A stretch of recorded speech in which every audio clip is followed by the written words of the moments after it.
Yopiqlik qozon yopiqligicha qolmaydi. Ichki ishlar bo'limi xodimi mashinada urib yuborgan erkakning jasadi topildi.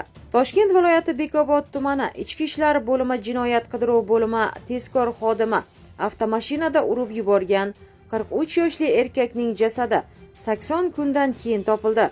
Bu haqida marhumning yaqinlari ma'lum qildi. Voqea 25-yilning 11-dekabr kuni Bekobod tumani Qoraqo'yli mahalla hududidan o'tgan Qorasuv Bo'ka Bekobod avtomobil yo'lining 64-kilometrida sodir bo'lgan.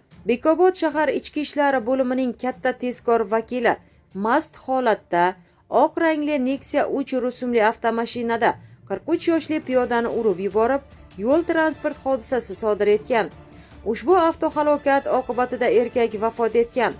So'ng ichki ishlar bo'limi xodimi jinoyat izini yashirishga urinib, xotiniga qo'ng'iroq qilgan va Matizda u aytgan joyga yetib kelishini tayinlagan.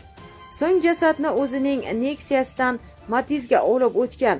Uni voqea joydan taxminan 35-40 kilometr uzoqlikdagi Do'stlik kanaliga oqizib yuborgan. 2025-yilning 12-dekabr kunidan boshlab erkakning jasadi maxsus bo'lim xodimlari tomonidan qidirilgan. Qariyb 80 kun o'tib, uning jasadi suvga tashlangan joydan 4-5 kilometr uzoqlikdan topilgan. Yaqinlari jasadni tasdiqlagan.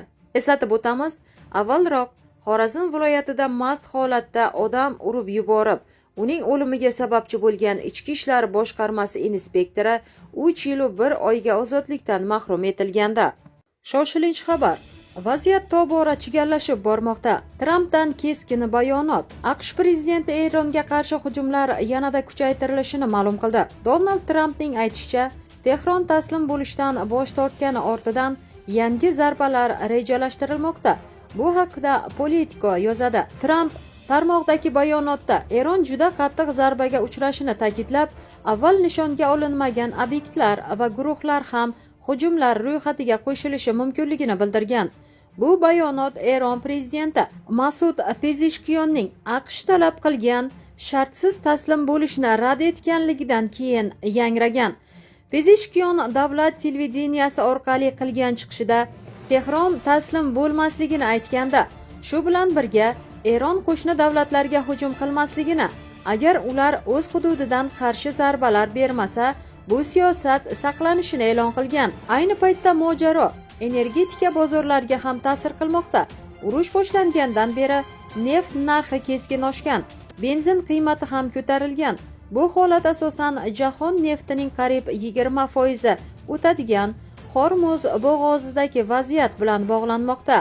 Barcha ota-onalar diqqatiga. Hushyorlikni oshiring, farzandingizdan ehtiyot bo'ling. Toshkent viloyatidagi hududlarda daydi itlarni tutish bo'yicha nazorat kuchaytirildi. Bu haqida Toshkent viloyati hokimligi xabar berdi.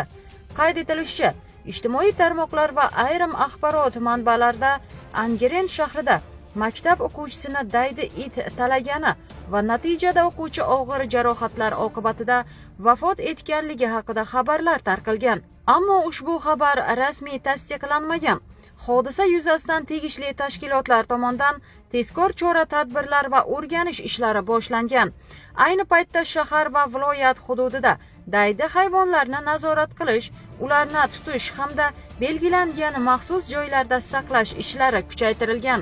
Chora-tadbirlar natijasida o'quvchi bolani talagan it ham Angren shahar obodonlashtirish bo'limi daydi hayvonlarni tutish guruhi tomonidan tutilgan va akt tuzilib, maxsus saqlash joyiga olib borilgan. Shuningdek, kuni kecha viloyat hokimligi mas'ullari ishtirokidagi shoshilinch muhokamada mutasaddi tashkilotlar, obodonlashtirish xizmati, veterinariya bo'limi, sanitariya epidemiologik osoyishtalik xizmati hamda boshqa mas'ul idoralarga tezkor chora-tadbirlarni amalga oshirish bo'yicha topshiriqlar berildi, deyiladi hokimlik bergan xabarda. Mazkur holat alohida nazoratga olingan bo'lib, jamoatchilik xavfsizligini ta'minlash borasida barcha zarur choralar ko'rilishi aytilgan. Ko'ngli bo'shlar ko'rishi tavsiya etilmaydi. Navoiyda dahshatli fojia sodir bo'ldi. Navoiy viloyatining Ko'nmex tumanida quvib o'tish qoidalarini buzish sabab sodir bo'lgan yo'l transport hodisasi juda dahshatli bo'ldi. Bu haqida Millar dasturida xabar berildi. Ma'lum bo'lishicha, Voqea joriy yilning 22 fevral kuni Konmex tumanida sodir bo'lgan. Sabab sifatida haydovchilarning quvib o'tish qoidalarini buzish sabab deb ko'rsatilgan. Oqibatda 4 kishi vafot etgan. Ulardan 2 nafari voqea joyida, yana 2 nafari esa shifoxonada vafot etishgan. Ayni paytda holat yuzasidan jinoyat ishi qo'zg'atilib, tergov harakatlari boshlangan. Eslatib o'tamiz, avvalroq Toshkent shahrining Olmazor tumanida 4 mashina o'rtasida yo'l transport hodisasi sodir bo'lgani haqida xabar berilganda. Muhim ma'lumot. Bugun yangiliklarimizda o'zbek shou biznesining mashhur vakili Munisa Rizayeva haqida so'z yuritamiz. Xonanda so'nggi kunlarda ijtimoiy tarmoqlarda e'lon qilingan video murojaat bilan yana muxlislar e'tiborini tortdi. Unda Munisa Rizayeva Dubaydagi uyida sodir bo'lgan kutilmagan hodisa haqida gapirdi. Xonandaning aytishicha, voqea u oila a'zolari bilan uyda o'tirgan paytida yuz bergan. Kutilmaganda ularning yashash hududi tomon uchuvchisiz uchish apparati, ya'ni bespilotnik qulab tushgan. Bu holat xonanda va uning yaqinlari uchun juda qo'rqinchli lahzalarni keltirib chiqargan. Bu haqida Anhor.uz xabar berdi. Munisa Rizayeva o'z murojaatida o'sha paytda eng avvalo o'g'lini himoya qilish haqida o'ylaganligini aytdi. Voqeadan so'ng ular bir muddat yer osti avtoturargohida yashirinishga majbur bo'lishgan. Keyinchalik xonandaning turmush o'rtog'i ularni xavfsiz hududga olib ketgan. San'atkor bu voqea hayot haqidagi qarashlarni o'zgartirganligini ham ta'kidladi. Uning so'zlariga ko'ra, bu hodisa pul va boylik emas, balki insonning tinchligi va yaqinlarning sog'lig'i eng muhim ekanligini yana bir bor eslatgan. Eslatib o'tamiz, Munisa Rizayeva so'nggi yillarda faol ijod qilib, yangi qo'shiqlar va loyihalar ustida ishlamoqda. Xonanda bir muddat farzandi bilan Dubayda yashab, ijodiy faoliyatini ham davom ettirib kelmoqda. Muxlislar esa ijtimoiy tarmoqlarda xonandaga qo'llab-quvvatlov so'zlarini yo'llab, unga va oilasiga tinchlik tilashmoqda. Ogoh bo'ling, vaziyat tobora chigallashib bormoqda. Turkiyada yana bir o'zbekistonlik ayolning jasadi topildi. Avvalroq O'zbekistondan Turkiyaning Balaksir shahriga borgan Dilafruz Choliyeva izsiz g'oyib bo'lgach, yaqinlari tomonidan qidiruvga berilgani aytilganda, Turkiyaning Balaksir viloyatida bo'sh maydondan topilgan jasad 21-yanvardan buyon qidiruvda bo'lgan 46 yoshli O'zbekiston fuqarosi Dilafruz Choliyevaga tegishli ekani aniqlandi. Bu haqida Haberturk nashri yozdi.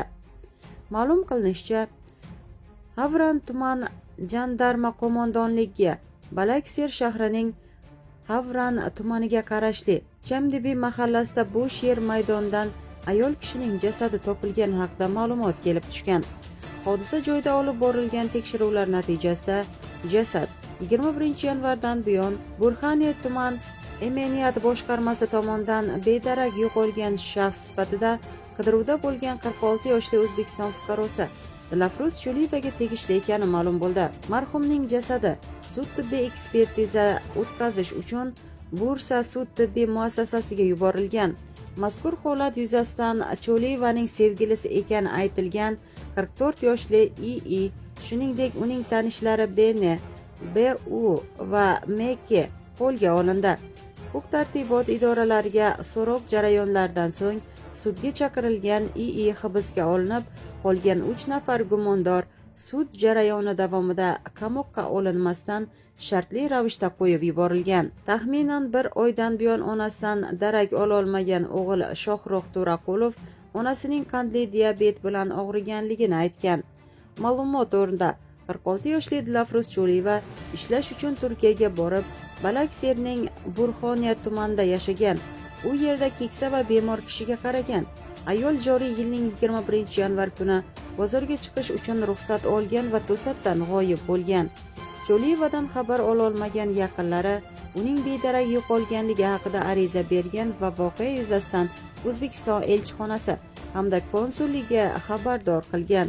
23-yanvar kuni ish beruvchilar ham Dilafruz Choliyevani qidirib politsiyaga xabar berishgan. Eslatib o'tamiz, avvalroq Turkiyaning Istanbul shahri Shishli tumanida chiqindi yig'uvchi tomonidan axlat konteyneridan o'zbekistonlik Nurdona Hakimovaning jasadi topilganda, keyinroq mazkur ish doirasida u o'ldirilgan Umroniyadagi uyda yana bir o'zbekistonlik ayol Sayyora Ergashaliyeva ham bo'laklab o'ldirilgani aniqlanganda, ko'pchilik uchun sevimli bo'lgan Jahongir Otajonov hozir qayerda va qay ahvolda deb qiziqqanlar uchun muhim ma'lumot e'lon qilindi. O'zbekistonda xizmat ko'rsatgan artist Jahongir Otajonov ayni kunlarda ro'za oyini oila davrasida uy sharoitida o'tkazmoqda.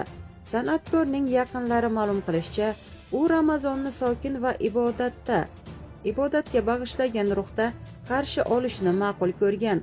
Shu sababli hozircha ommaviy tadbirlarda va konsert dasturlarida ishtirok etmayapti. Ma'lumotlarga ko'ra, Jahongir Otajonov o'zini yaxshi his qilmoqda.